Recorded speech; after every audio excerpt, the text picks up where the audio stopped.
São Cirilo, arcebispo de Jerusalém e doutor da Igreja. Inspire-se na vida de um homem que enfrentou heresias, perseguições e exílios, mas nunca abandonou sua missão de defender a fé e cuidar dos mais necessitados. Este vídeo traz a história emocionante de São Cirilo, um dos grandes defensores da Igreja no século IV, cuja vida foi marcada por milagres, coragem e uma profunda dedicação à verdade cristã. Descubra como ele se tornou um farol de luz em meio às trevas da heresia ariana e como seu legado continua a inspirar fiéis até os dias de hoje. Prepare-se para uma jornada de fé, resistência e amor ao próximo. No dia 18 de março, a Igreja Católica celebra São Cirilo, que entrou para a glória em 386. Cirilo, o grande arcebispo de Jerusalém, nasceu no ano de 315 em Jerusalém, ou num lugar vizinho. Passou santamente a mocidade dedicando-se ao trabalho e à oração.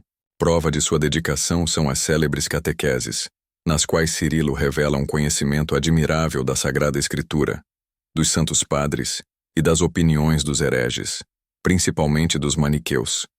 Tudo indica que Cirilo tenha vivido numa comunidade religiosa e que seu preparo e santidade tenham chamado a atenção do bispo Macário de Jerusalém.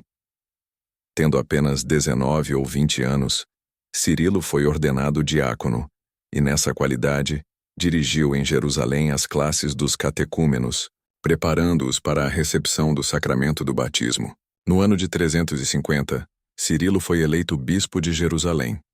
Celebrou-se na história um acontecimento que se deu por ocasião da tomada de posse de São Cirilo.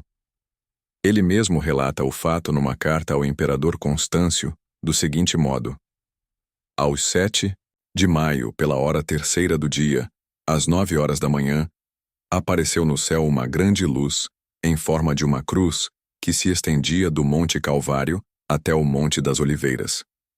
Este fenômeno foi observado não por uma ou outra pessoa, mas pela população inteira da cidade. Também não se tratava de uma aparição rápida.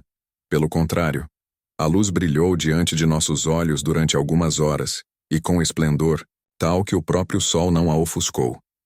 Os espectadores, tomados de medo e alegria ao mesmo tempo, corriam em multidão para a igreja. Velhos e moços, fiéis e infiéis, nacionais e estrangeiros, uniram as vozes em louvor a nosso Senhor Jesus Cristo, Filho unigênito de Deus, que com seu poder fez este milagre.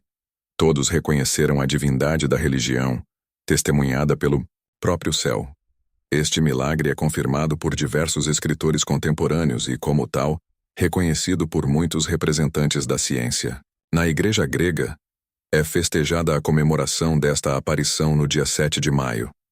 Cirilo, compenetrado da grande responsabilidade de bispo, opôs-se com toda a energia à heresia ariana, embora essa atitude lhe custasse o desagrado do imperador Constantino e o ódio e a perseguição dos bispos arianos. Um deles, Acácio, bispo de Cesareia, contra o qual Cirilo se viu envolvido num processo em questão de jurisdição, empregou todos os esforços para derrotá-lo.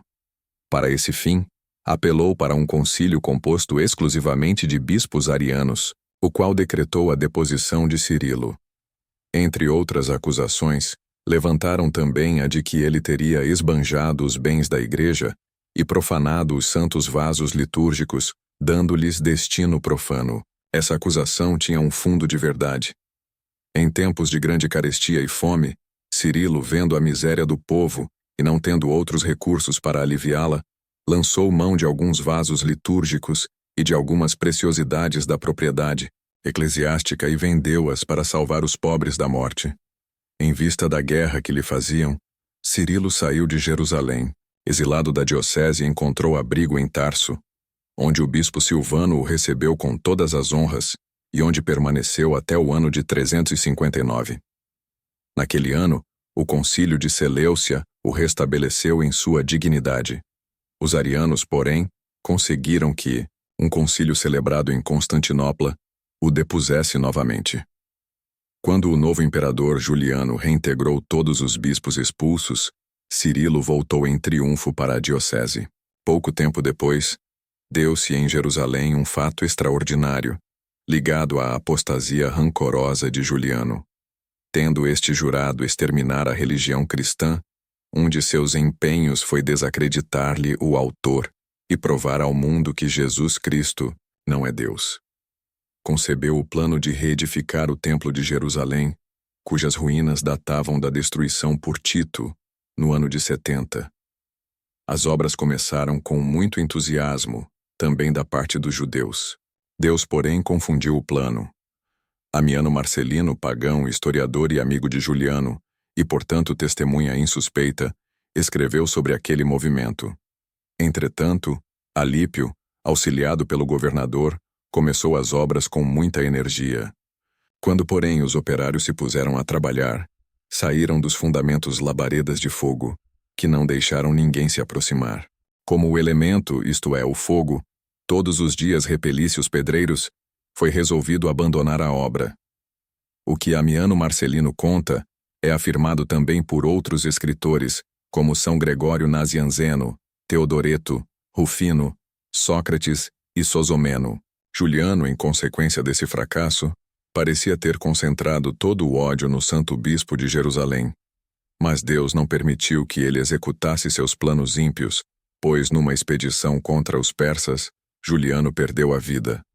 No ano de 367, São Cirilo foi obrigado mais uma vez a comer o pão do exílio, por determinação do imperador Valente. Com a morte deste, em 368, Cirilo voltou para Jerusalém. Cuidava o bispo, de modo especial, da conservação da fé, no meio dos perigos que a ameaçavam da heresia ariana, tão poderosamente apoiada por alguns imperadores. No ano de 381, Cirilo tomou parte no Concílio Ecumênico de Constantinopla. Em 386, descansou das lutas e recebeu a recompensa eterna. As obras de São Cirilo são de grande valor. Nelas vemos estampada a religião católica, como nós a conhecemos. Cirilo fala da Santa Missa, chamando-a o sacrifício incruento, o sacrifício propiciatório, o culto de Deus mais sublime.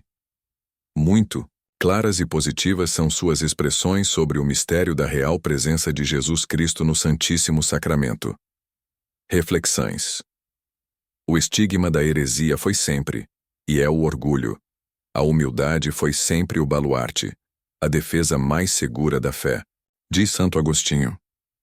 Há diversos caminhos que conduzem ao conhecimento da verdade. O primeiro é o da humildade. O segundo é a humildade e o terceiro é ainda a humildade. Eu fiquei crente porque me pus a crer no que não compreendia. Santo Agostinho foi uma das inteligências mais esclarecidas que o mundo jamais possuiu. O orgulho gerou as heresias antigas e novas. O arianismo, o nestorianismo, o luteranismo, o calvinismo, o metodismo, o espiritismo, são suas legítimas filhas. Todas invocam em seu favor a Bíblia, devendo esta servir, o que é grande absurdo, de documentação para todos os erros. A Bíblia pode ser e é interpretada de muitos modos, daí a dificuldade de achar explicação autêntica. Se fosse fácil, por que então os discípulos de Emaús pediram a Nosso Senhor que lhes explicasse a Escritura? Por que o eunuco da rainha dos etíopes respondeu ao apóstolo Filipe, que lhe perguntava se tinha compreendido o que lera na Bíblia? Como poderia compreendê-lo não tendo quem mo explicasse? Muitas coisas da Bíblia, os próprios apóstolos, não compreenderam, apesar das repetidas explicações que tiveram de Nosso Senhor. Como se justifica a grande divergência que há na explicação da Bíblia entre os hereges? A Bíblia deve ser considerada como um código de verdades, havendo uma só autoridade competente para interpretá-la autenticamente. A explicação dessa autoridade, todos devem sujeitar-se e reconhecê-la como a única verdadeira. O orgulho não se conforma com isso, alegando que nada mais é preciso, para a explicação da Bíblia, que a razão humana e a assistência do Espírito Santo. A regra da fé deve ser simples, clara, uma, constante e universal. Por isso, não pode depender da razão humana. Todos os homens normalmente desenvolvidos têm inteligência, o que não pode impedir que até hoje houvesse reinado entre eles a maior divergência de ideias em matéria de fé.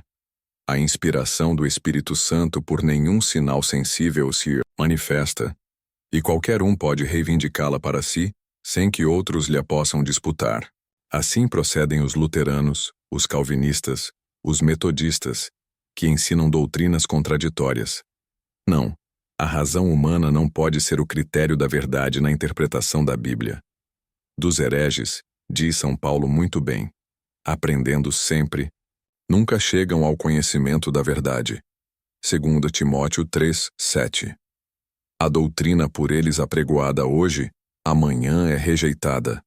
Os hereges, com a Bíblia na mão, contestaram já a divindade de Cristo, a eternidade do inferno, a existência e divindade do Espírito Santo, o pecado original, a autenticidade da Bíblia e muitos outros pontos do dogma. É onde chega quem se afasta da Igreja Católica. Só a ela foi dito: com vocês estou todo o tempo, até a consumação dos séculos. Mateus 28, 20. Quem ouve a Igreja, ouve a Cristo, e Cristo é a verdade, o caminho e a vida. Santos do Martirológio Romano, cuja memória é celebrada hoje. Em Augsburgo, o bispo São Narciso, apóstolo da Baviera e do Tirol, pregou o Evangelho na Espanha, onde converteu muitas pessoas ao cristianismo. Morreu mártir na perseguição de Diocleciano. Em Nicomédia, 10.000 mártires. Na mesma cidade, os santos mártires Trófimo e Eucárpio. Na Inglaterra, o rei Santo Eduardo, morto por instigação de sua madrasta. Faleceu em 978. Em Lucca, na Toscana, a morte do bispo São Frigidiano. São Cirilo, rogai por nós. Oremos. Deus eterno e todo-poderoso, que destes a São Cirilo a graça de defender a fé e servir aos pobres com amor, concedei-nos, por sua intercessão, a firmeza na fé e a generosidade no serviço aos irmãos. Por Cristo nosso Senhor. Amém. Gostou deste conteúdo? Não se esqueça de curtir, comentar e compartilhar com seus amigos e familiares. Sua interação é muito importante. E se você ainda não é inscrito, aproveite para se inscrever no canal e acompanhar mais histórias inspiradoras e conteúdos edificantes. Copie o link na descrição e envie para os seus contatos para que o conteúdo chegue ao maior número de pessoas.